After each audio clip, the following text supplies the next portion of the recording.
Olá, queridos amigos, aqui estamos para mais um desafio, percorrendo as veredas da Palavra de Deus nestes dias tão solenes, mas também tão tenebrosos. Gostaria de dizer-vos que a mensagem que nós vamos transmitir é uma mensagem que já a pregamos, embora a qualidade não tivesse sido aquela que nós gostaríamos, por isso agora iremos procurar melhorar essa qualidade e assim transmiti-la através das redes sociais. Quem nunca teve sonhos? Todos nós sonhamos. Alguns sonham ter uma boa profissão, ter uma boa casa, ter um bom carro, ter uma boa noiva. Mas pouca gente sabe que quando Jesus esteve nesta terra e antes de ele subir ao céu, também profetizou um sonho que ele quer ver realizado. Mas Satanás, conhecendo esse sonho, irá fazer todos os possíveis e impossíveis para antecipar a realização desse sonho. Daí que a mensagem tem por título O Sonho de Deus versus Sonho de Satanás. Vejamos então qual o grande desejo de Deus manifestado e revelado pelo nosso Senhor Jesus Cristo. Esse sonho nós encontramos-lo no livro de São João, no capítulo 17 e no versículo 21. Vamos ver então o sonho de Jesus que será realizado em breve, mas que por antecipação Satanás irá procurar realizar esse sonho antes que Deus o realize. João 17, 21, vamos ler o que nos diz a Escritura. Para que todos sejam um, como tu, ó Pai, o és em mim e eu em ti. Que também eles sejam um em nós, para que o mundo creia que tu me enviastes. Portanto, qual era e qual é o sonho de Deus? É que todos nós, seres humanos, nos tornemos um só em Deus. E isto, quando Jesus disse estas palavras, ele não está aqui a querer dizer que cada ser humano perderá a sua individualidade. Da mesma maneira como ele não perdeu a individualidade, estando unido ao Pai, estando unido ao Espírito Santo,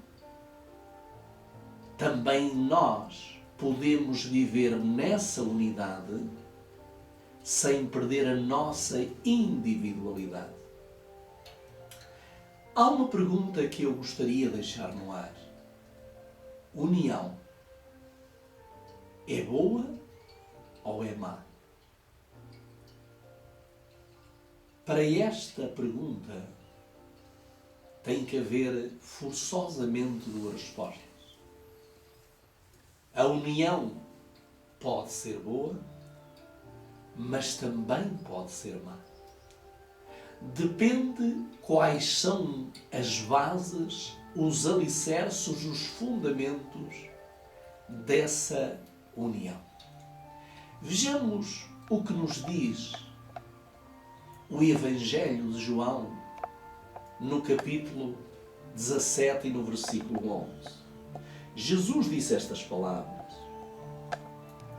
e eu já não estou mais no mundo, mas eles estão no mundo e eu vou para ti. Pai Santo, guarda em teu nome aqueles que me deste, para que sejam um, assim como nós. Esta é a preocupação de Deus. Jesus disse: eu não vou estar no mundo, mas eles vão estar no mundo. Jesus iria subir ao céu e aqueles que ele queria que se tornassem um em Cristo iriam ficar nesta terra, onde a grande maioria, em vez de contribuir para a unidade, contribui para a desunião. Deixem-me ler ainda o verso 22. E eu dei-lhes a glória que em mim destes, para que sejam um, como nós somos um. Este é o sonho de Deus, e que muito em breve, mais rápido do que aquilo que você pode imaginar, ele se tornará uma realidade. Não que todos sejam um, mas que aqueles que se firmarem nos 3 alicerces da unidade formarão um com Deus. No livro de Gálatas, aliás, antes de Gálatas, no capítulo 12 de Romanos, versículo 6, vejamos o que nos diz Romanos 12 e o versículo 6. Diz assim: de modo que, tendo diferentes dons, segundo a graça que nos é dada, aqui é o 12:5, eu estava a ler mal o versículo. Assim como nós, que somos muitos, somos um só corpo em Cristo, mas individualmente somos membros uns dos outros. Portanto, Deus quer que nós sejamos um só corpo em Cristo, mas individualmente, como diz a Escritura, somos membros uns dos outros. Ou seja, nós fazemos parte do mesmo corpo. E agora sim, Gálatas 3, 28, vamos ver o que nos diz o apóstolo Paulo nesta sua epístola. Gálatas 3, verso 28. Aliás, há aqui qualquer... Aliás, 3, exatamente, eu estava aqui num versículo mais avançado. No verso 28 ele diz assim: nisto não há judeu, nem grego, não há servo, nem livre, não há macho, nem fêmea, porque todos vós sois um em Cristo Jesus. Ou seja, a principal base para a unidade é Cristo Jesus. Sem Cristo, qualquer união que se forme deixa de ser boa e passa a ser má. João 10,16 ainda diz palavras do nosso Senhor Jesus Cristo. 10,16, ele diz o seguinte, vamos ler: ainda tenho outras ovelhas que não são deste aprisco. Também me convém agregar estas, e elas ouvirão a minha voz, e haverá um rebanho e um pastor. Portanto, este poderemos dizer é a conclusão final.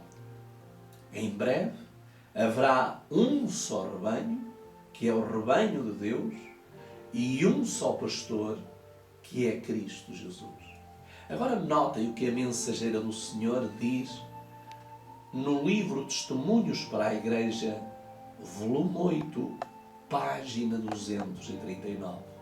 Diz ela: segundo as instruções que me foram dadas por um ser que tem autoridade, devemos aprender a atender à oração registrada no capítulo 17 de João. Devemos fazer dessa oração o nosso estudo principal. Todo ministro do Evangelho, todo médico missionário deve aprender a ciência dessa oração. Meus irmãos e irmãs, peço-lhes que levem a sério essas palavras. Façam o seu estudo com o espírito calmo, humilde e contrito, além das energias salutares da mente que se acha sob a direção de Deus. Os que deixam de aprender as lições contidas nesta oração estão em perigo de apresentar um desenvolvimento unilateral que nenhum preparo futuro há de plenamente corrigir.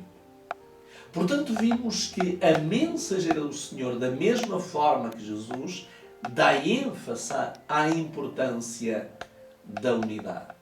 Mas vamos então ver qual a base da unidade. Nós temos aqui uma imagem que nos mostra um triângulo, em que nos mostra a chamada trilogia da unidade.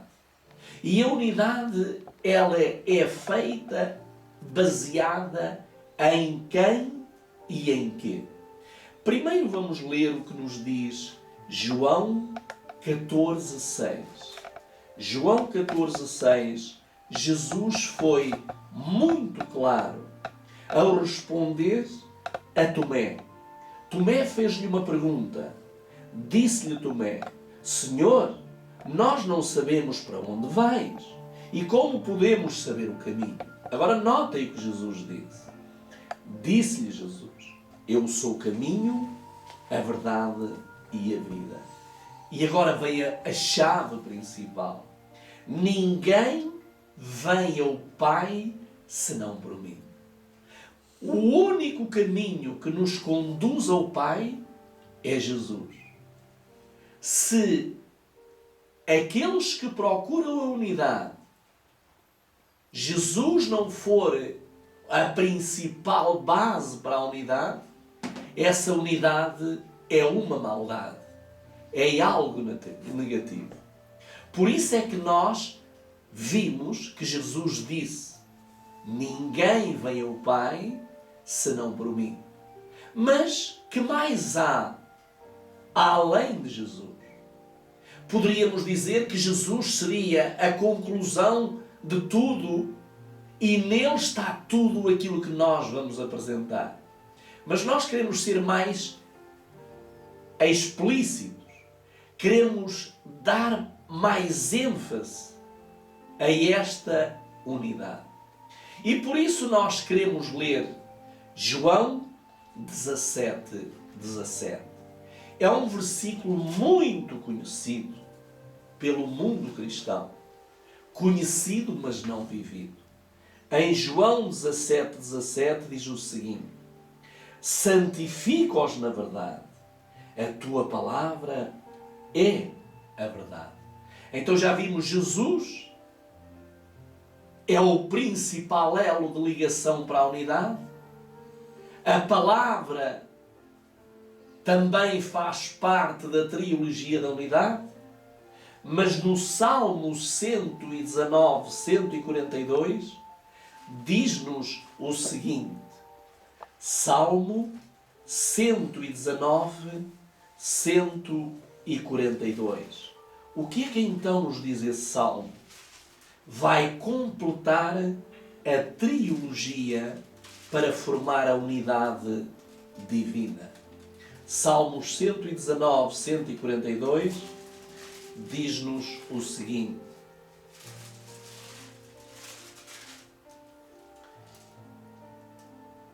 a tua justiça é uma justiça eterna e a tua lei é a verdade.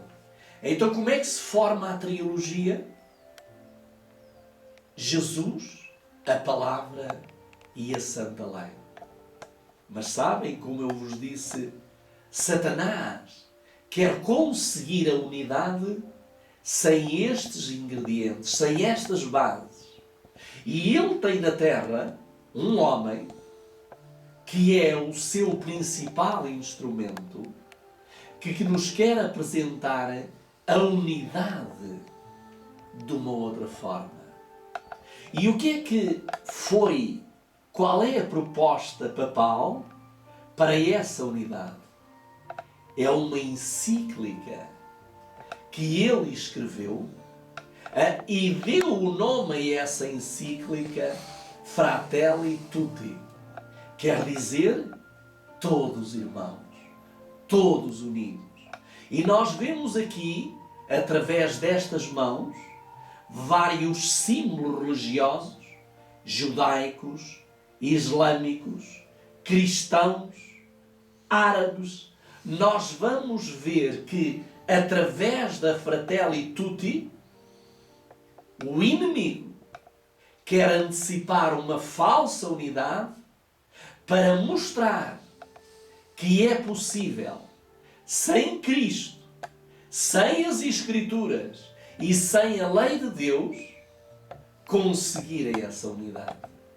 Agora há uma pergunta que eu gostaria, e com uma imagem, eu gostaria que nós pensássemos. Conseguirá ele a unidade? Bom, eu não quero ser pessimista ao ponto de dizer que ele não vai conseguir esta unidade, mas que é uma unidade que será uma maldade e é uma unidade que, como não tem a trilogia divina, foi criada uma trilogia satânica. E nós vamos ver. Reparem que a pergunta é: conseguirá ele essa unidade? Vejam que a Escritura, no livro de Apocalipse, vejam o que ele diz. Vejam o que ele diz. O livro de Apocalipse, no capítulo 13, vamos ler 3 versos, o 4, o 8 e o 17, e vamos ver se ele vai conseguir essa unidade. O verso 4 diz assim: e adoraram o dragão, que deu à besta o seu poder, e adoraram a besta, dizendo: quem é semelhante à besta? Quem poderá batalhar contra ela? Ou seja, hoje nós olhamos para este homem vestido de branco e que a Bíblia lhe chama a besta que subiu do mar. E nós vimos que a popularidade que ele alcançou é imensa. E hoje nós não podemos negar que todos se curvam, todos se prostram diante deste homem vestido de branco. Quem poderá resistir-lhe ou lutar contra ele? O versículo 8 diz ainda mais.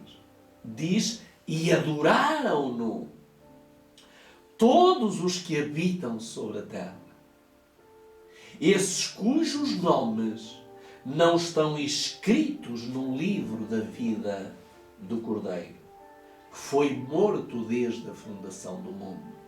Diz que todos o vão adorar, excepto aqueles que têm o seu nome escrito com sangue através da vida do Cordeiro.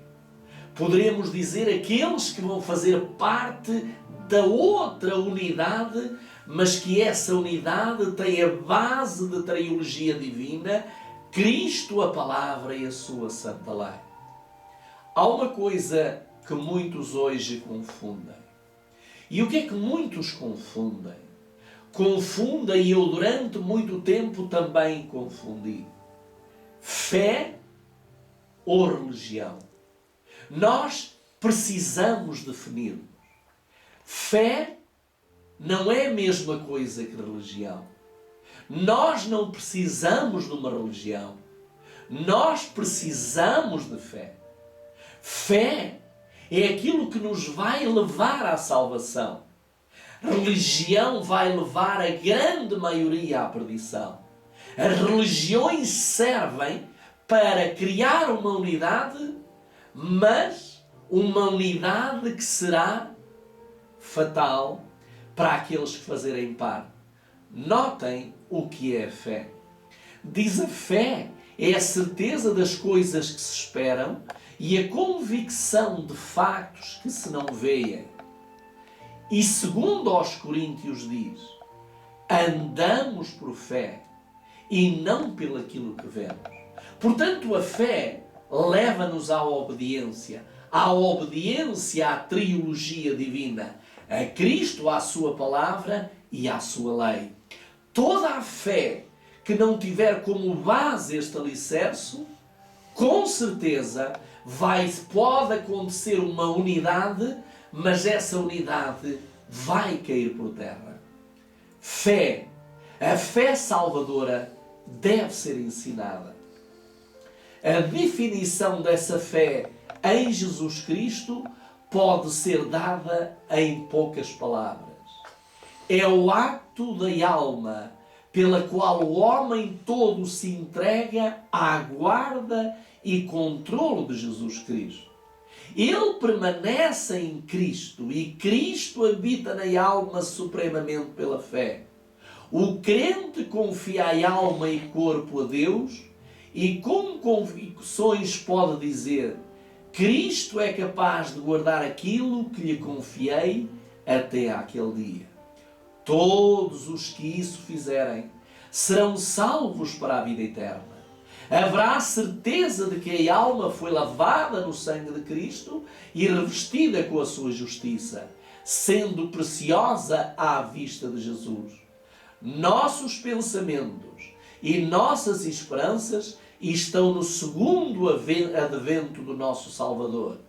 Este é o dia em que o juiz de toda a terra recompensará a confiança de seu povo. Portanto, vimos que fé é a base para a unidade. Mas aqueles que têm fé aceitam a triologia da unidade. Cristo, a sua palavra e a sua santa lei. Cristo é a palavra revelada, a lei revela o caráter da santidade divina. Mas vamos ver que a primeira tentativa para a unidade, ela veio logo após o dilúvio. Passado alguns anos do dilúvio, haver destruído este planeta Terra, quando as pessoas se começaram a aumentar e a prostituir, e quando digo a prostituir, não é só prostituição física, mas a prostituição a apostatar da verdade, vamos ver o que aconteceu. Vamos então ver no Salmo 137, diz-nos, na linguagem da Bíblia Viva, versículo 8 do Salmo de 137, diz: E você, Babilônia, será completamente destruída. Bendito seja o homem que vingar as horríveis maldades que você cometeu contra Israel. Reparem que vamos tentar entender a origem de Babilônia. A origem de Babilônia iniciou-se no Vale de Sinar. E o que é que aconteceu no Vale de Sinar? No capítulo 10, versículo 8 a 12, diz o seguinte: Nimrod, que era neto de Noé, foi um dos descendentes de Cus. Foi o primeiro rei da história da humanidade. Era poderoso caçador, abençoado por Deus. Veio a ser como um provérbio. Daí o costume de dizer, como no Nimrod, poderoso caçador, abençoado por Deus. No começo, o reino dele era composto pelas cidades e territórios de Babel, de onde deriva mais tarde a palavra Babilónia. Babel significa, quer dizer, confusão. Houve uma confusão quando ele pensou construir uma torre. Diz Erech, Acade e Calné, na terra de Sinar. Dali se estendeu o território do reino dele até à Síria. Construiu as cidades de Nínive, Robotir e Calá. Também fundou Rezém, entre Nínive e Calá. Rezém foi a principal cidade do reino de Nimrod. Agora vamos ver o que é que este rei Nimrod quis fazer. Quis fazer o contrário daquilo que Deus ordenou a Noé. E o que é que Deus ordenou a Noé? Crescei, está no capítulo 9. Crescei, multiplicai-vos e enchei a terra. Mas no capítulo 11, eles quiseram contrariar esta ordem e este desejo de Deus. E no capítulo 11, verso 4 diz, e eles disseram, vamos, edificamos para nós uma cidade e uma torre, cujo topo possa alcançar o céu. E façamos para nós um nome, para que não sejamos espalhados sobre a face de toda a terra. Ou seja, aquilo que foi iniciado por Caim, que foi o primeiro construtor de cidade, agora Nimrod, desafiando a autoridade divina, ele quer construir uma cidade, ou aliás, ele mandou construir uma cidade, e na cidade uma torre. Portanto, o que é que ele quis? Concentrar as massas. Porque você sabe que quando as massas estão mais unidas, mais fácil se entra em pecado, se vai para a apostasia e nos afastamos de Deus.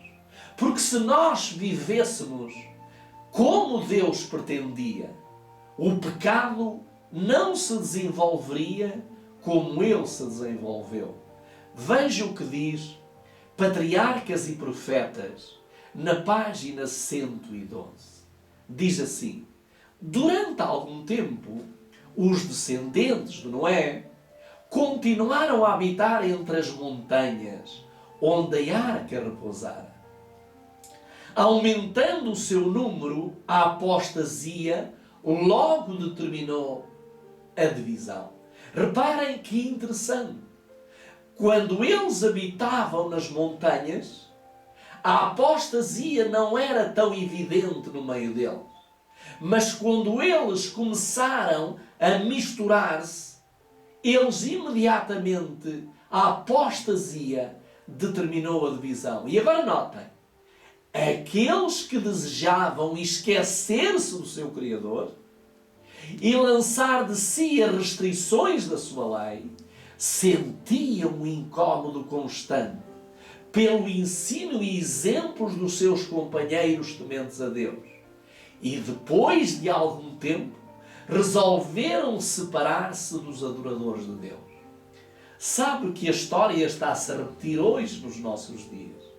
Quando nós falamos de Deus, quando nós falamos de Jesus Cristo, quando nós falamos da sua lei, as pessoas não suportam aqueles que vivem uma vida como viviam os pró-diluvianos. Não suportam ouvir o nome de Jesus, a lei de Deus e a palavra de Deus. E então o que é que eles fazem? Separam-se. E hoje, onde é que existe menos gente, menos pessoas a falar de Deus? É nas cidades, nos grandes centros populacionais, nesses lugares meia dúzia de crentes que ainda possam existir lá, são os únicos que obedecem ao seu Deus. Diz que eles ali resolveram edificar uma cidade e nela uma torre de alturas tão estupenda que havia de torná-la uma maravilha do mundo. Estes empreendimentos destinavam-se a impedir o povo que se espalhasse ao longo e em colónias. Deus determinara que os homens se dispersassem pela terra toda para povoá-la e subjugá-la. Mas estes construtores de Babel resolveram conservar, unida à sua comunidade, em um corpo e fundar uma monarquia que finalmente abrangesse a terra toda.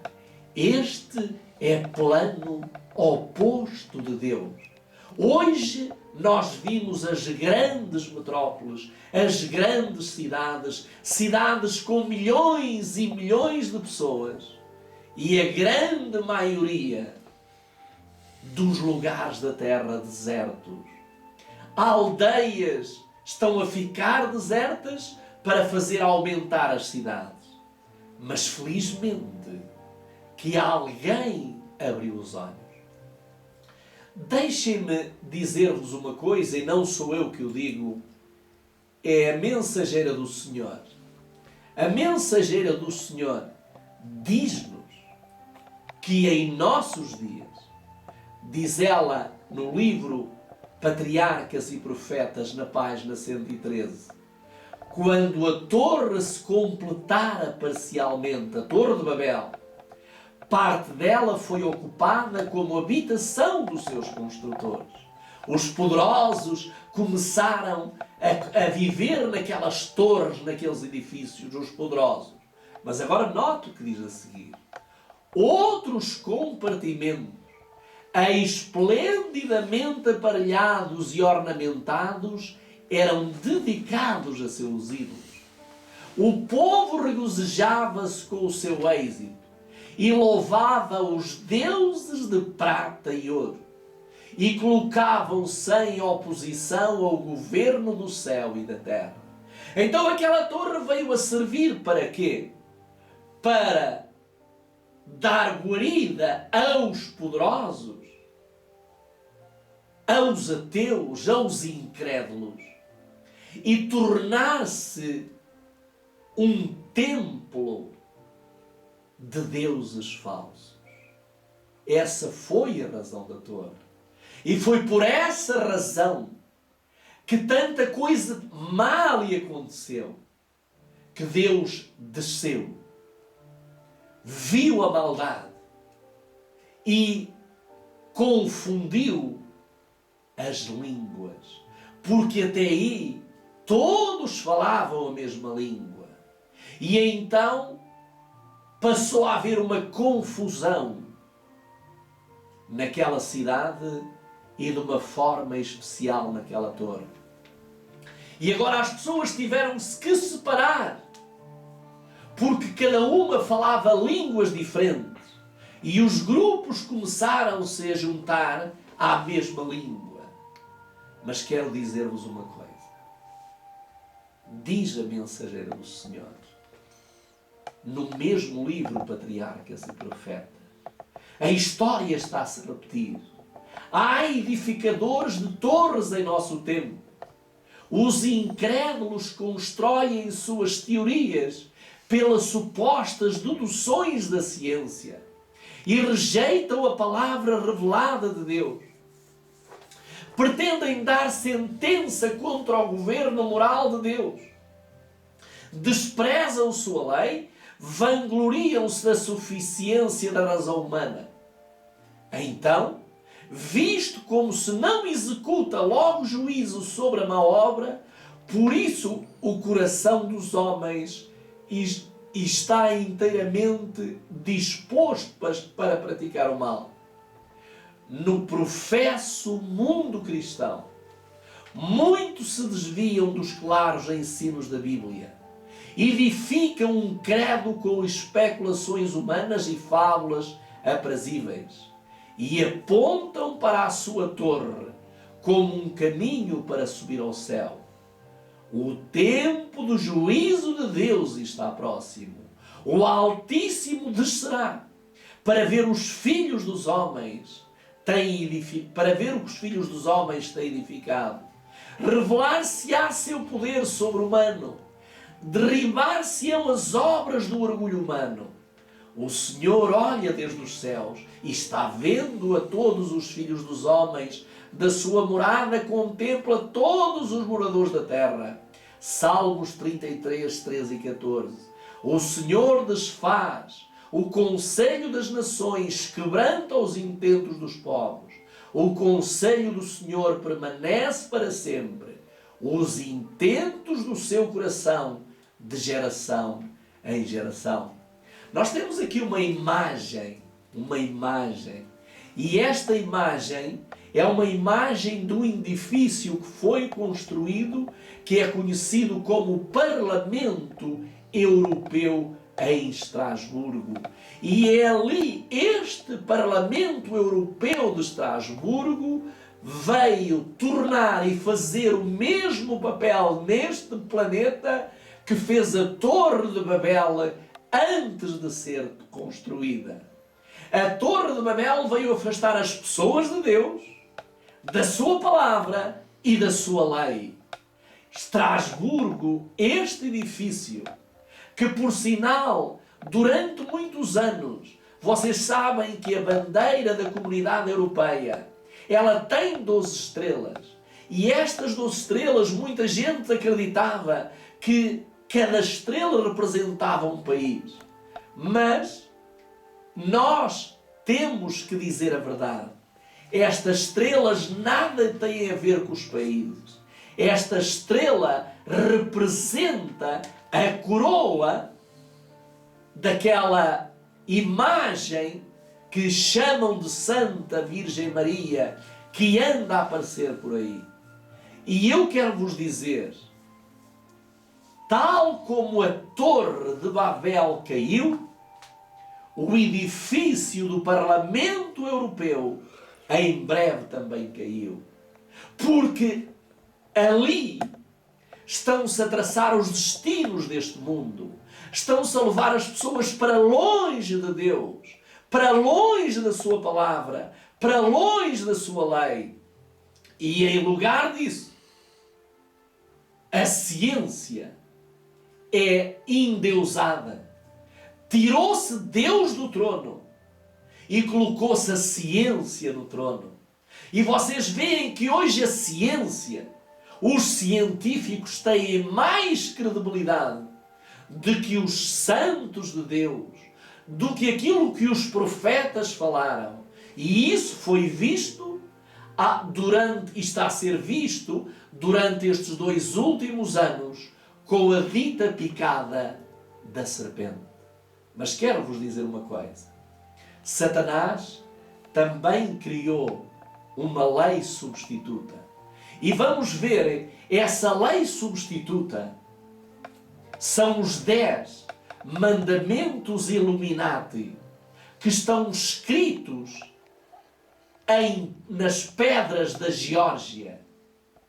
E esses mandamentos, nós iremos vê-los, porque esses mandamentos nos mostram qual é o objetivo dos líderes, dos Illuminati, da maçonaria, dos poderosos, dos científicos. eu tenho aqui os 10 mandamentos que gostaria de poder lê-los.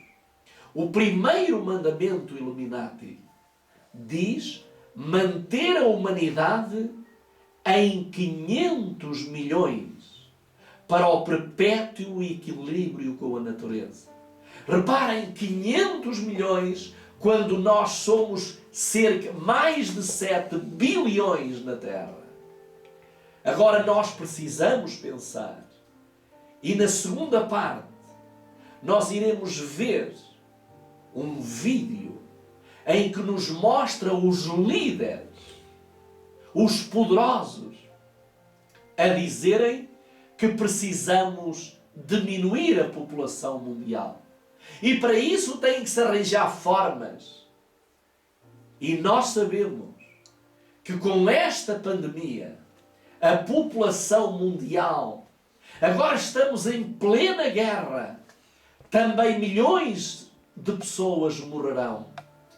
Para não falar, mas vamos para o segundo mandamento, Illuminati. Poderemos dizer mandamentos do diabo. Guie sabiamente a reprodução. Reparem, a ordem que é dada. Tenham cuidado na forma como se reproduzem. Agora notem, melhorando a forma física e a diversidade. O que é que quer dizer este mandamento? Se porventura uma criança estiver em desenvolvimento no ventre da mãe, deficiente, a ordem é mata. Porque essa pessoa vem ocupar espaço e vem usufruir de benefícios que pode ser dado a pessoas com uma forma física melhor. Mandamento 3. Una a humanidade com uma nova língua. E nós iremos falar disso mais tarde. 4. Comande paixão, fé, tradição e todas as coisas com razão. Ou seja, você não tem direito de acreditar e ter uma fé. A fé hoje tem que se submeter à razão. E a razão é transmitida pelo homem do pecado. 5. Protege as pessoas e as nações com leis e tribunais justos.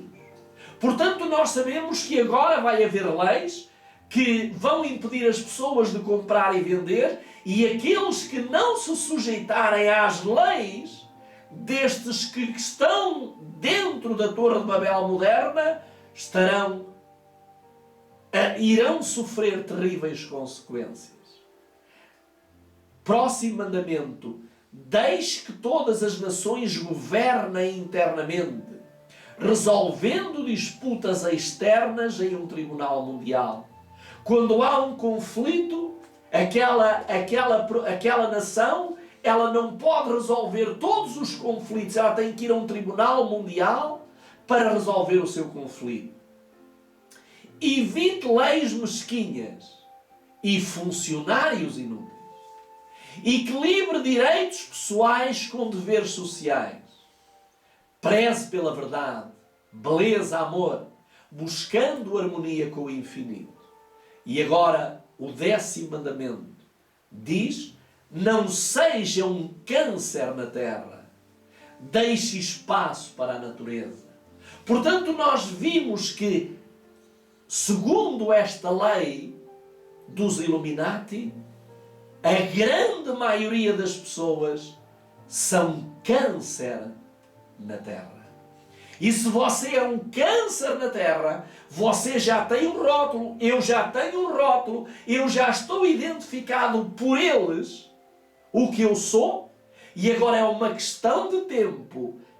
Se não for a proteção de Deus, nós acabaremos por desaparecer deste planeta. Por isso há uma ordem de Deus. E eu vou terminar esta primeira parte com esta ordem de Deus. Qual é a ordem de Deus? A ordem de Deus é esta que nós vamos ver. Sai dela. De onde e porquê?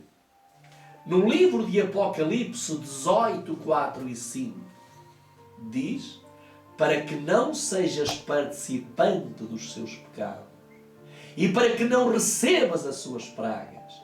Portanto, nós sabemos que a ordem de Deus é: sai dessas religiões. Todas as religiões vão levar à destruição.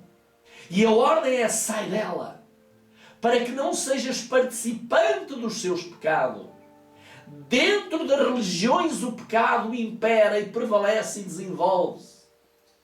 E Deus vai castigar essas religiões, esses pecados, esses pecadores que não se querem entregar a Ele e que não se arrependam, com as 7 últimas pragas. Vou apenas ler este pensamento da mensageira do Senhor, que está em Mensagens Escolhidas, volume 3, página 406 e página 407. Assim como Deus chamou os filhos de Israel para fora do Egito, para que pudessem guardar o seu sábado, Ele também chama seu povo para fora de Babilónia, para que não adorem a besta e a sua imagem. O homem do pecado que pensou em mudar os tempos e as leis e se exaltou acima de Deus ao apresentar ao mundo esse sábado espúrio. O mundo cristão aceitou esse filho do papado, um sábado rival, que é o domingo, que hoje todos estão-se a unir para que o domingo se torne o dia universal, santificado e adorado. Um esforço mais decidido para exaltar o domingo, depois que a verdade for proclamada como testemunho a todas as nações, num tempo em que todo o poder moral concebível será posto em operação e em que as mentes forem confundidas por muitas vozes clamando: eis aqui o Cristo, ei-lo ali, isto é verdade. Tenho uma mensagem de Deus, diz a mensageira. Ele me enviou com grande luz. E forem removidos os marcos e houver uma tentativa para demolir as colunas da nossa fé, então será feito um esforço mais decidido para exaltar o falso sábado e para lançar ignomínia sobre o próprio Deus, suplantando o dia em que Ele abençoa e santificou. Enquanto Satanás trabalha, o anjo de Apocalipse 18 proclama a sua mensagem. Esse falso sábado será imposto por uma lei opressiva. Satanás e seus anjos estão bem despertos, intensamente ativos, trabalhando com energia e perseverança, por meio de instrumentalidades humanas, para efetuar o seu propósito de obliterar o conhecimento de Deus. Enquanto Satanás está operando com os seus prodígios de mentira, chegou o tempo que foi predito no Apocalipse, em que o poderoso anjo que iluminará a terra com a sua glória proclamará a queda de Babilónia e recomendará que o povo de Deus a abandone. Meu querido amigo, minha querida amiga, eu quero dizer-vos uma coisa. Satanás está a procurar uma unidade universal. O anjo do Apocalipse 18 está a dizer-nos: sai dessa confusão. Não te mistures com eles. Sai desta confusão. Na segunda parte, nós iremos ver como já está tudo tratado, tudo pronto para a religião universal e para que o mundo todo, exceto aqueles que vivem debaixo da trilogia divina, que seguem Cristo a sua palavra e que obedecem à sua lei. Aqueles que não se misturam para esta unidade, para esta união satânica, mas aqueles que se estão a misturar e que se vão misturar para a união divina. Você vai decidir. Eu já decidi. Vamos orar.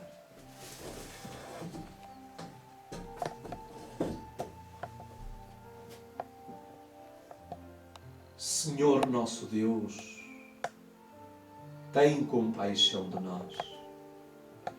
Abre os nossos olhos e os nossos ouvidos para que não caiamos nesta armadilha satânica. Por misericórdia, meu Deus.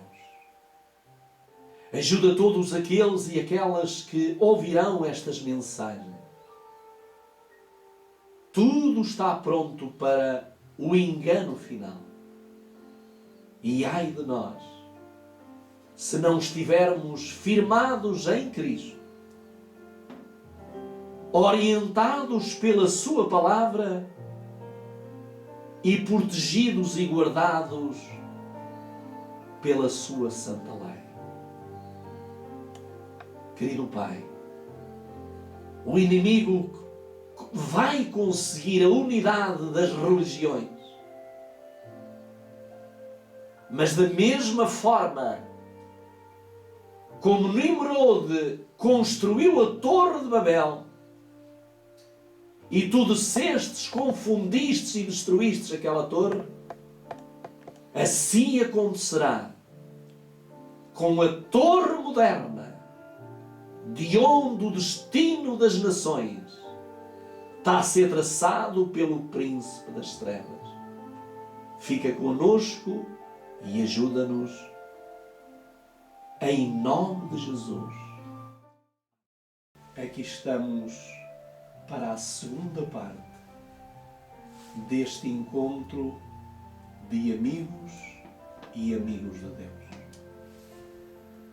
O sonho de Deus, como falámos na primeira parte, Satanás quer por antecipação usar metodologia e argumentos diferentes dos argumentos de Deus. E tal como nós estamos a ver nesta imagem, esta imagem nos mostra o objetivo de Satanás: unir as religiões dentro do mesmo pacote, mas fora da trilogia divina. E quero dizer-vos que isso está à beira de acontecer. Gostaria de falar-vos de uma data que irá acontecer, um evento que irá acontecer em 14 de maio deste mesmo ano. Para muitos, se calhar, passa despercebido este nome Crislã. Diz: a Crislã será inaugurada em maio no feriado de Israel. E o feriado de Israel é o 14 de maio. Notem aquilo que foi dito pelo Monsieur Lefebvre. Monsieur Lefebvre disse estas palavras. Passo a ler. Declarou o arcebispo francês Marcel Lefebvre. Declarou o zeloso arcebispo Marcel Lefebvre.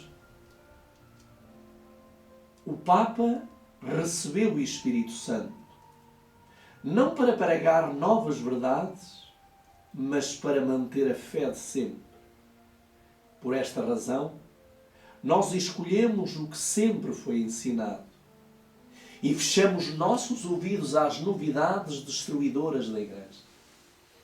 A Igreja não pode estar errada no que tem ensinado durante 2000 anos. E por esse motivo nos apegamos a essa tradição que se tem manifestado de forma admirável e definitiva.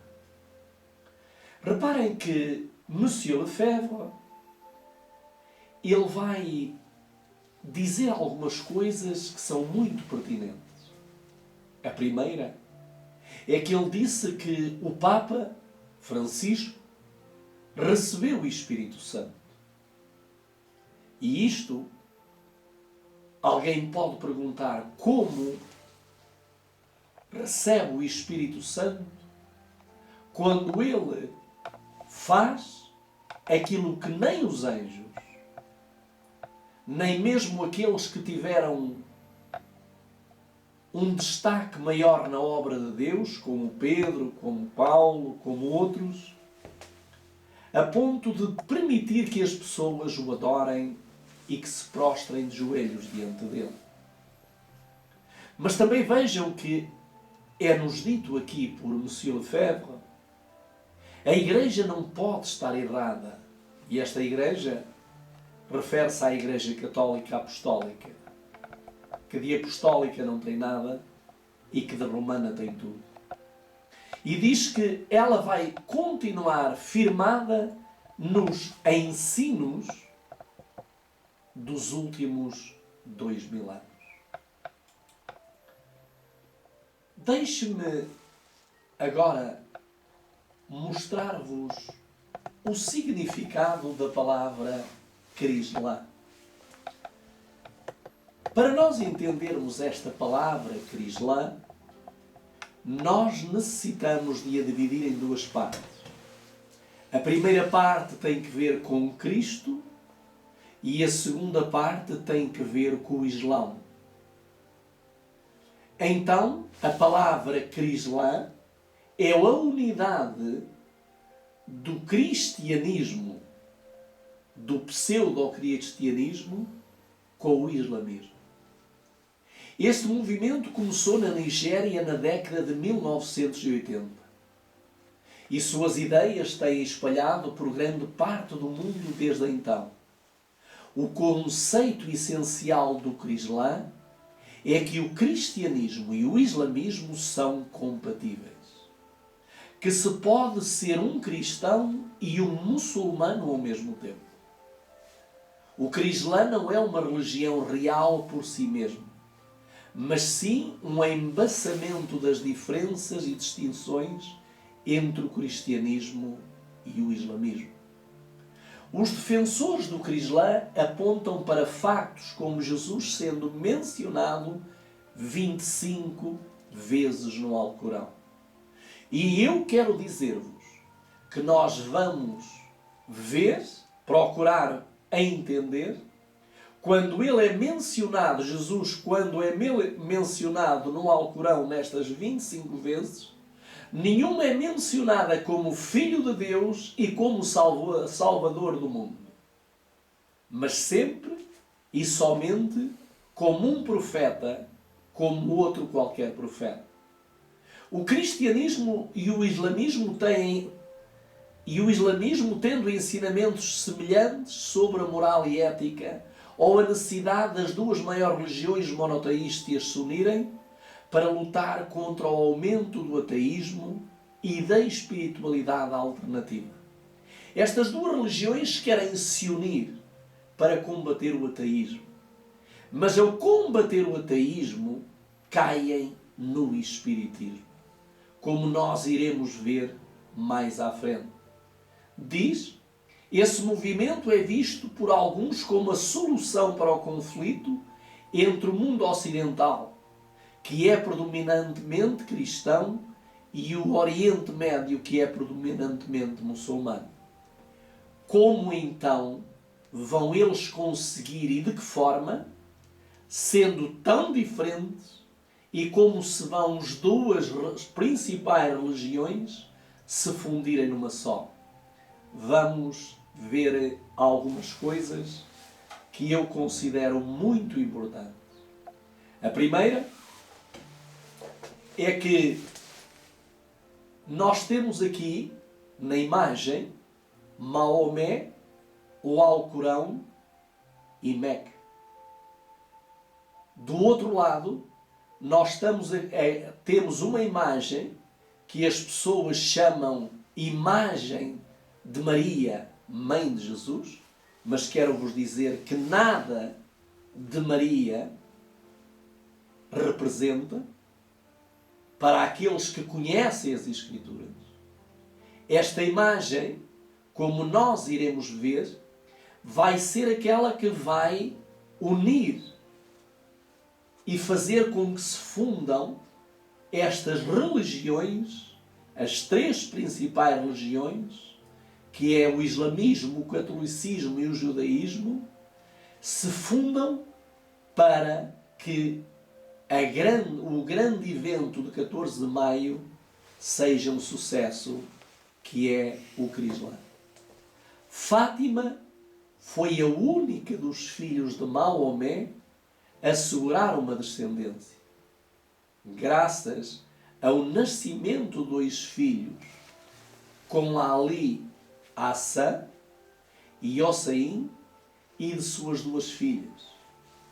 Portanto, vimos que esta imagem representa não Maria, mas a filha de Maomé. Vamos tentar entender aquilo que nos é dito aqui no final deste parágrafo. Diz: segundo a tradição do imame, Ali dizia: era só olhar para ela e os meus problemas se dissipavam e as minhas tristezas se dispersavam. Estas palavras foram ditas da filha de Maomé. E estas palavras hoje são ditas daqueles que querem batizar esta imagem como sendo a imagem da mãe do Salvador, Maria, a mulher da Galileia. Mas aqueles que assim pensam não conhecem a história. E nós estamos aqui para mostrar que olhar para uma imagem como hoje aqui em Portugal se chama Fátima é olhar e venerar a filha de Maomé. Quem une o islamismo e o cristianismo? Gostaria de ler-vos agora alguns trechos do Alcorão. Os muçulmanos prestam uma grande devoção à Virgem Maria, inclusive chamando-a de Imaculada. O anjo Gabriel, mensageiro de Alá, pela voz do profeta Maomé, reveste a Imaculada Mãe de Jesus com as peculiaridades e santidade. Aliás, foi ela a única mulher nomeada no Alcorão 34 vezes. A Virgem Maria é considerada a mulher mais perfeita, o exemplo perfeito do papel da mulher. O islamismo aceita que engravidou virgem e que Jesus foi concebido por intercessão divina. Mas agora notem o que nos diz Maryam, 19ª Surat. Islamismo e cristianismo estão ligados pela devoção à Virgem Maria, expresso no próprio Alcorão. Ou seja, os católicos olham para esta imagem e veem a mãe de Jesus. Consideram-na a mulher santa, a mulher virtuosa. Os islâmicos olham para a mesma imagem e veem a filha de Maomé, considerando-a da mesma maneira como os católicos consideram essa imagem. Olhando para o mesmo e satisfazendo 2 necessidades. Diz: a Virgem Maria é considerada a mulher mais perfeita, o exemplo perfeito do papel da mulher. O Jesus corânico e Saidina de Isa e Bimariã, que quer dizer Jesus, filho de Maria, os anjos disseram: ó Maria, Deus te anunciou um verbo emanado, dele cujo nome é Messias, Jesus, filho de Maria. Será ilustre nesta vida e na outra contará entre os diletos de Deus. Ele falará aos homens no berço, assim como na maturidade, e estará entre os virtuosos. Portanto, nós vimos que esta linguagem sobre Cristo, ele não é visto como um Salvador, mas apenas como alguém virtuoso que teve algumas virtudes, mas que essas virtudes acabaram na sepultura. A Virgem Maria é considerada por alguns sufis muçulmanos que mantêm comunhão perfeita com Alá a mãe sabedoria, a mãe da profecia e de todos os profetas. Por isso, o Islã a chama de Sidiga, a sincera, identificando-a como a sabedoria, como a santidade, como a sinceridade e como total concordância à verdade. Portanto, a verdade sobre a verdade é que esta mesma personagem consegue acalmar as duas consciências. Os católicos olham para Maria como mãe de Jesus e o mundo islâmico olha para essa mesma imagem como filha de Maomé. Mas vamos então agora ver, porque nós vimos que Jesus é mencionado no Alcorão pelo menos 25 vezes. Mas vamos ver o que é que o Alcorão diz de Jesus. Vamos ver. Jesus no Alcorão. Para nós muçulmanos, Jesus, que a bênção e a paz de Deus estejam sobre ele, foi um dos grandes mensageiros enviados por Deus para orientar o seu povo, convocando para a adoração de um Deus único, sem parceiros, o Criador de tudo e de todos.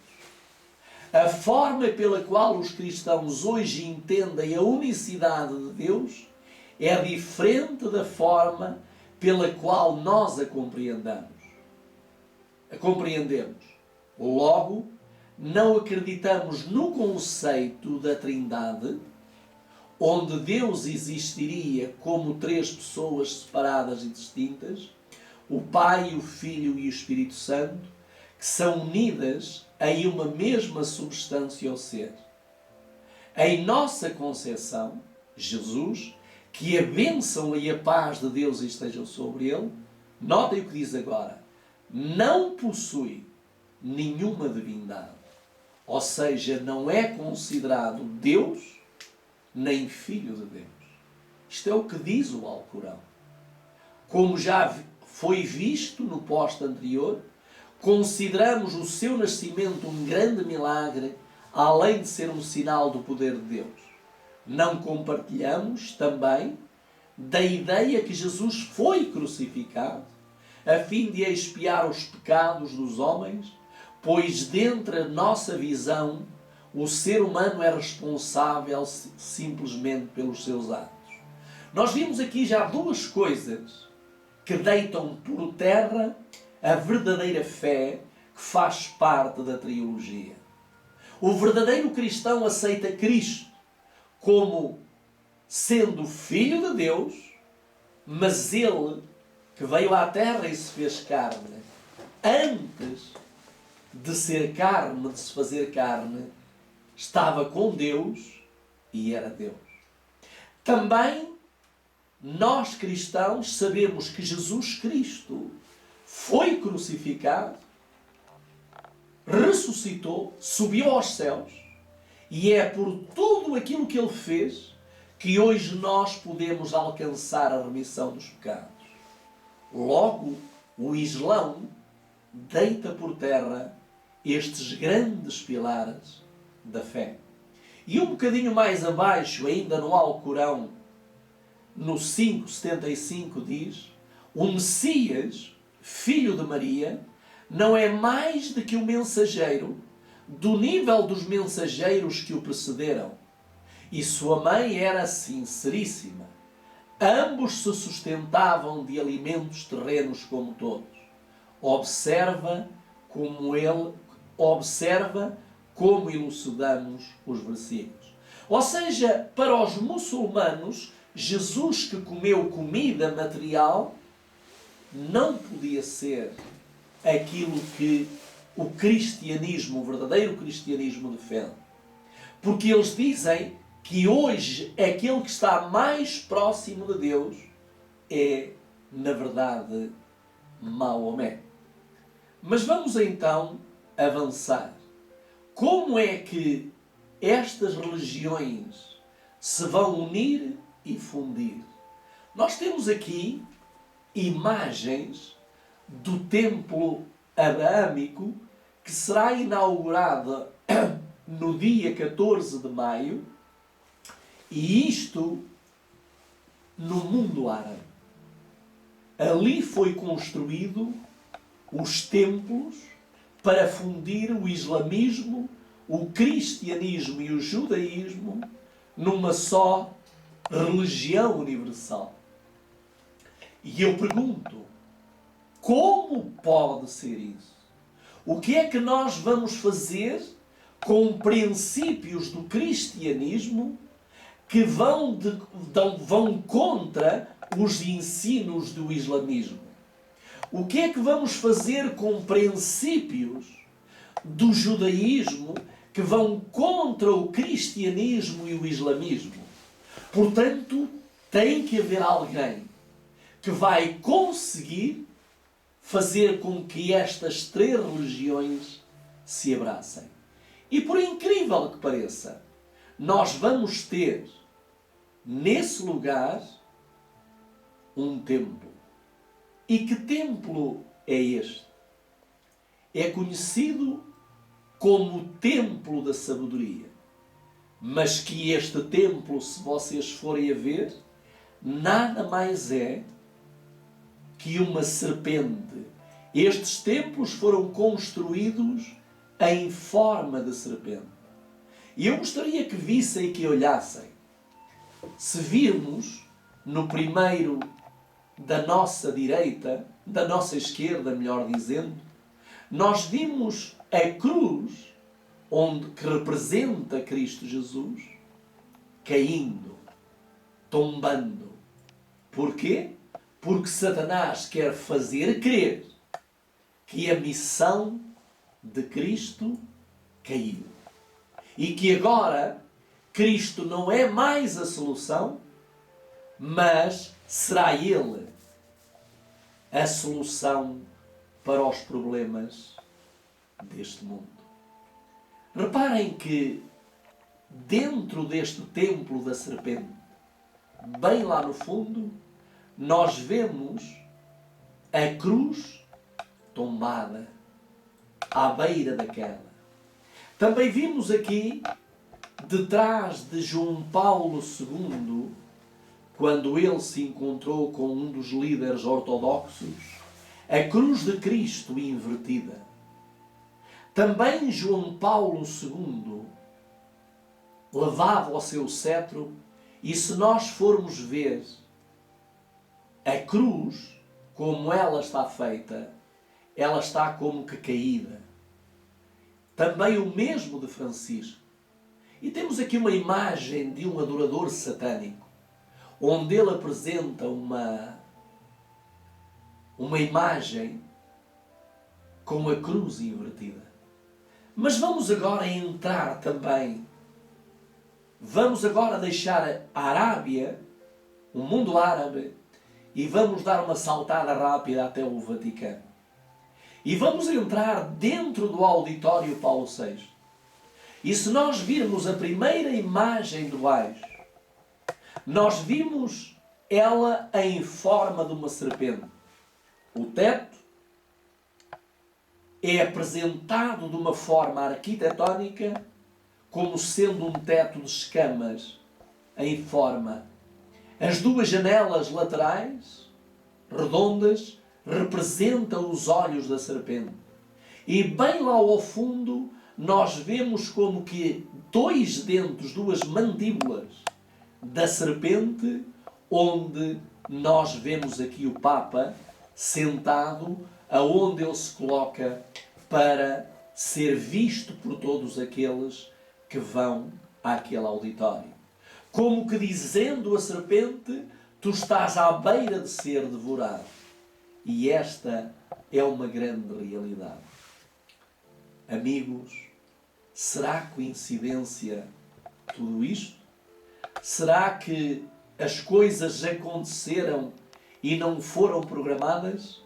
Vamos então ver o que estas religiões têm em comum. E eu gostaria que nós pudéssemos ver que estas três religiões, e poderemos dizer todas as outras, que encaixam nestes três pacotes, têm todas em comum algo. E o que é que elas têm em comum? Aguardam o seu Salvador. Eu gostaria agora de poder ver um vídeo convosco, e vamos então agora para os vídeos e vamos ouvir quem é que aguarda o mundo muçulmano. Vamos ver quem é que o mundo muçulmano aguarda e vamos ouvir pela boca de uma islâmica. Salam alaikum, tudo bem? No vídeo de hoje eu vou contar para vocês sobre o Imam al-Mahdi, o 12º e último apóstolo da linhagem do profeta Muhammad.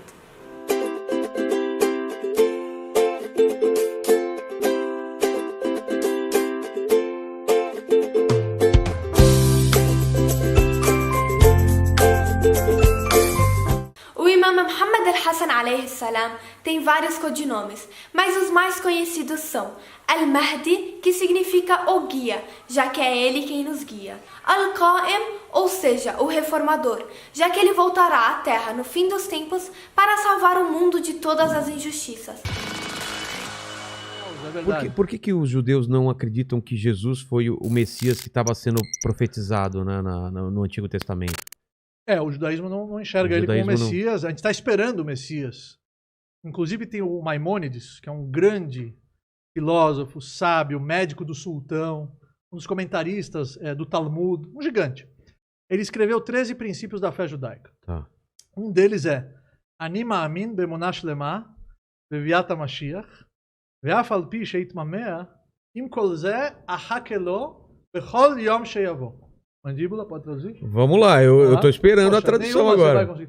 É assim, eu creio com fé completa na vinda do Messias, e mesmo que ele demore por todos os dias da minha vida, eu esperarei por ele. Tá. Então, o Messias, vamos dar uma introdução, só para as pessoas entenderem. Por que é importante a vinda do Messias? Porque o mundo foi criado com um propósito.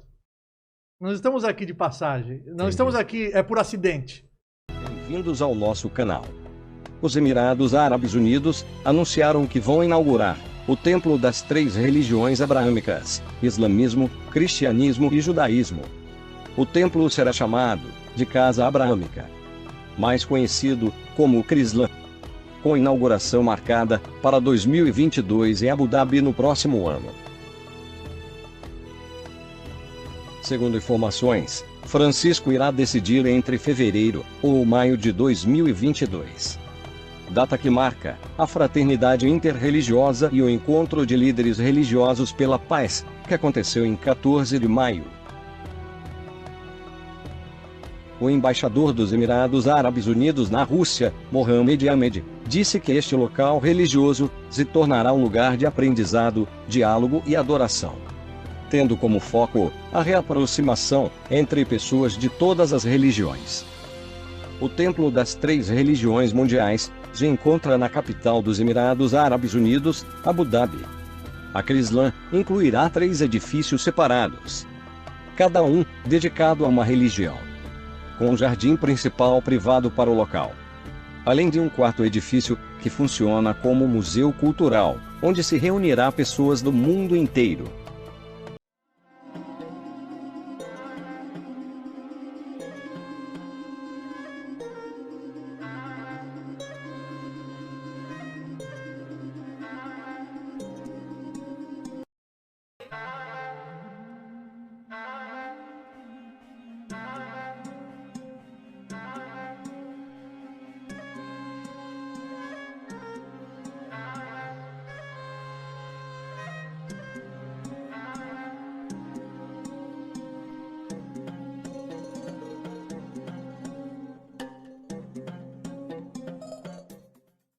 como nós acabamos de ver nestes vídeos,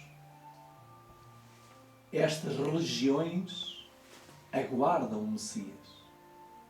Aguardam o seu Matreia, o seu Salvador. E isto são pontos comuns.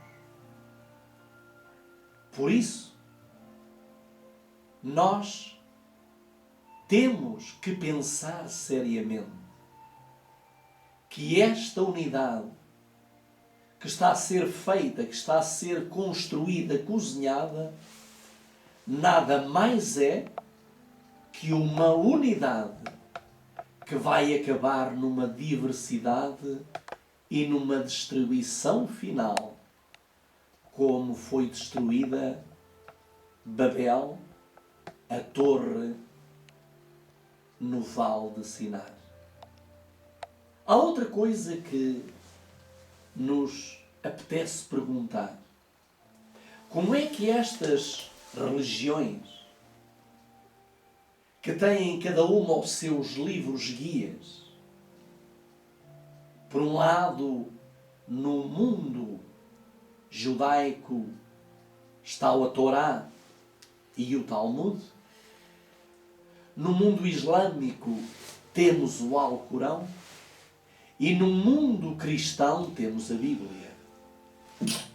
Quem vai prevalecer no meio disto tudo? Quem vai fazer mais cedências? O islamismo, a Torá, a Bíblia? Bom, há uma coisa que eu quero vos dizer. Nesta unidade, muita coisa daquilo que Jesus ensinou, ou a grande maioria do que foi ensinado por ele, terá que cair por terra. E além disso, estas três religiões que esperam o seu guia, há uma pergunta: quem virá primeiro? Jesus disse que voltaria. Mas quem virá primeiro para satisfazer o desejo destas três principais religiões? Eu gostaria de ler-vos em São Mateus, no capítulo 24, aquilo que nos diz o Senhor Jesus Cristo. Ele, falando do seu sermão profético, ele disse palavras muito solenes. No capítulo 24, do versículo 24 a 28, ele faz uma séria advertência a todos nós. E vamos ver o que ele diz. Ele diz assim, 24 a 28. Porque surgirão falsos cristos, falsos profetas, e farão tão grandes sinais e prodígios, que se possível for enganariam teus escolhidos. Notem que Jesus está a dizer que surgirão falsos cristos. Antes de Jesus voltar, o mundo vai ser visitado por falsos cristos e falsos profetas. Falsos profetas nós já estamos vendo hoje. Olhamos para Benuim, olhamos para aquele homem do chapéu, Valdemir Santiago, Edir Macedo, Engenor Duque. Nós olhamos para estes homens e vemos que eles são falsos mensageiros de Deus, do inimigo. Porque, na verdade, eles não ensinam aquilo que a Bíblia ensina. Mas vejam o que diz aqui. No versículo 25, Jesus disse: eis que eu vos tenho predito. Portanto, se vos disserem, eis que está no deserto, não saiais. Eis que ele está no interior da casa, não acrediteis. Porque assim como o relâmpago sai do Oriente e se mostra até o Ocidente, assim será também a vinda do Filho do Homem.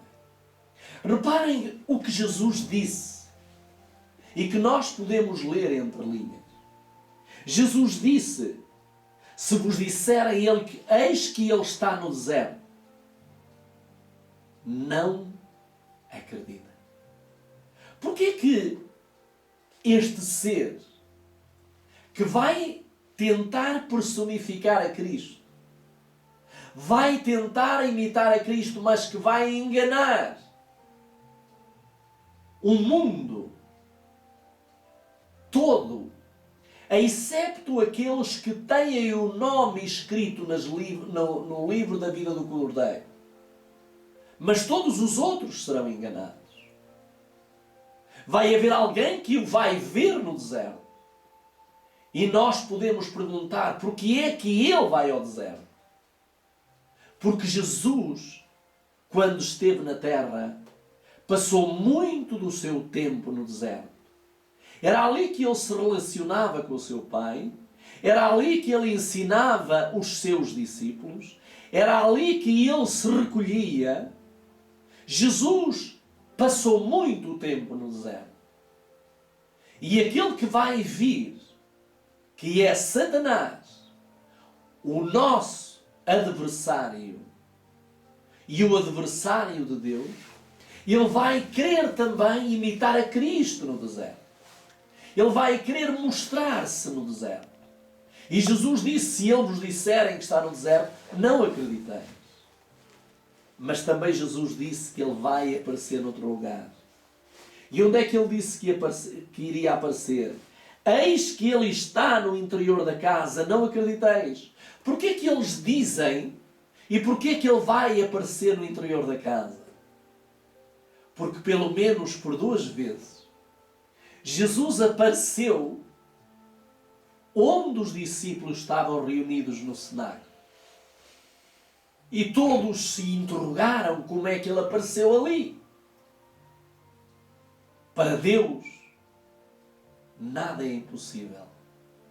Agora, Satanás, ele vai também materializar-se e vai aparecer dentro de casa.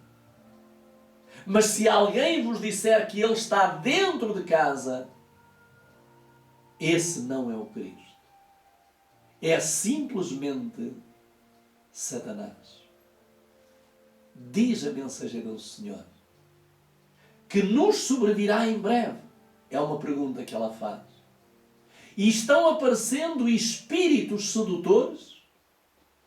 Se Deus já falou por meu intermédio, diz ela, em breve ouvireis falar de uma maravilhosa ciência, uma ciência do diabo. Seu objetivo será desprezar a Deus e a Jesus Cristo, a quem ele enviou. Alguns exaltarão essa falsa ciência e por meio deles Satanás procurará invalidar a lei de Deus. Grandes milagres. Portanto, Satanás vai tentar confundir as mentes. Como Jesus, quando esteve na terra, fez muitos milagres, Satanás vai fazer também milagres. Porém, isto vai acontecer de forma diferente. Jesus fazia milagres, pregava, obedecia e defendia a lei de Deus. Satanás fará milagres em nome, ele vem em nome de Cristo, mas deitará a lei de Deus por terra. Ainda no mesmo livro, Mensagens Escolhidas, diz a mensageira, foi-me mostrado que anjos maus, na forma de crentes, trabalharão em nossas fileiras para introduzir um forte espírito de descrença. Ela está a mandar uma mensagem à Igreja Adventista. E diz que anjos maus na forma de crentes trabalharão em nossas fileiras. E nós sabemos que isso está a acontecer hoje. Não permitais que nem isto vos desanime, mas apresentai um coração sincero para auxílio do Senhor contra os poderes de instrumentalidade satânicas. Esses poderes do mal se ajuntarão em nossas reuniões, não para receber uma bênção, mas para neutralizarem as influências do Espírito de Deus. Não aceiteis nenhuma observação que eles possam fazer, mas repeti as ricas promessas de Deus, as quais as são sim e amém em Cristo Jesus. Ainda no mesmo livro, agora na página 411, diz: neste tempo, anjos maus em forma humana falarão com os que conhecem a verdade. Eles interpretarão mal e desvirtuarão as declarações dos mensageiros de Deus, os adventistas do sétimo dia, e esqueceram a advertência dada no 6º capítulo de Efésios. Abro aspas, para dizer que no 6º capítulo de Efésios nos recomenda estarmos equipados, protegidos com a armadura de Deus. E estamos empenhados numa peleja contra as hostes das trevas, a menos que sigamos nosso dirigente bem de perto, Satanás obterá a vitória sobre nós. Satanás e seus anjos aparecerão na terra como homens e andarão em companhia daqueles de quem a palavra de Deus diz o seguinte: alguns apostatarão da fé por obedecerem a espíritos enganadores e a ensinos demónios. Deixem-me resumir-vos rápido o que vai acontecer a partir do dia 14 de maio, na inauguração do Crislã. Satanás terá todo o território preparado, os corações preparados para aparecer neste mundo, marchar pelos caminhos deste mundo, fazendo-se passar por Cristo. E como diz aqui, ele vai enganar,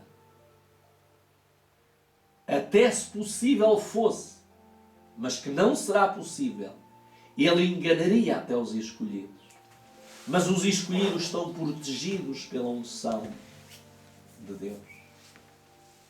Como é que ele vai usar o engano? Que tipo de enganos ele vai fazer? Quero-vos dizer que Satanás irá usar a hipnose. Esta imagem que nós estamos a ver aqui na tela é uma imagem que se vai repetir cada dia mais diante dos nossos olhos. Hoje, os líderes religiosos, os pastores, estão sendo conduzidos por coaching, a chamada autoajuda. Mas nessa autoajuda e através dessa autoajuda será usada também a hipnose. O que é a hipnose? A hipnose é Satanás tomar conta da nossa mente e controlar a nossa mente e dando-nos a ideia de que esse controle está a ser exercido por Deus. A mensageira diz estas palavras na página 411 do mesmo livro, Mensagens Escolhidas, volume 3. Chegou o tempo em que mesmo na igreja e em nossas instituições alguns apostatarão da fé, dando atenção a espíritos e enganadores e a doutrinas demónios. Deus cuidará, porém, do que foi entregue aos seus cuidados. Cheguemo-nos a Ele, para que Ele possa chegar-se a nós. Demos um claro e sincero testemunho diretamente ao ponto de que o hipnotismo está sendo usado pelos que apostataram da fé e de que não devemos emparelhar-nos com eles. Por meio dos que apostatam da fé, será exercido o poder do inimigo para desencaminhar os outros. Queridos amigos, eu gostaria de deixar-vos com uma imagem na mente. E essa imagem é aquela que vai correr o mundo. Aquela que os homens como Nimrod chamam o templo da sabedoria. O meu desejo é que cada um de nós possa lembrar-se que antes do 14 de maio alguém nos advertiu para esta unidade que nada tem de Deus, mas que é uma unidade satânica. E que, através do espiritismo moderno, que iremos falar mais tarde, através do espiritismo moderno, levando as pessoas a entrarem numa possessão demoníaca, Satanás conseguirá a unidade, mas uma unidade que apenas serve para nos separar de Deus, de Cristo, da sua palavra e da sua lei. Gostaria de dizer-vos que cada um de nós faça uma análise. Por que terrenos tem andado? Qual é a direção que está a tomar? E em que sentido, em qual sentido da vida está a andar?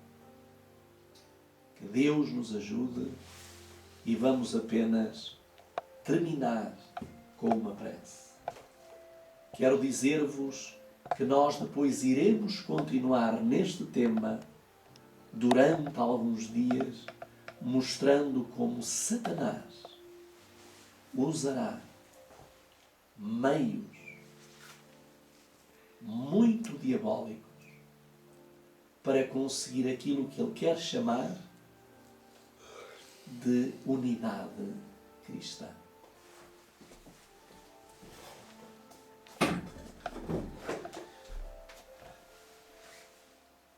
Senhor nosso Deus, ajuda-nos, ó Pai.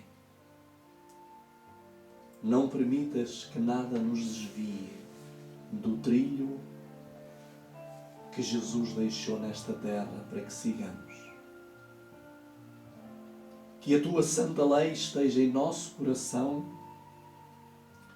e que nela meditemos dia e de noite.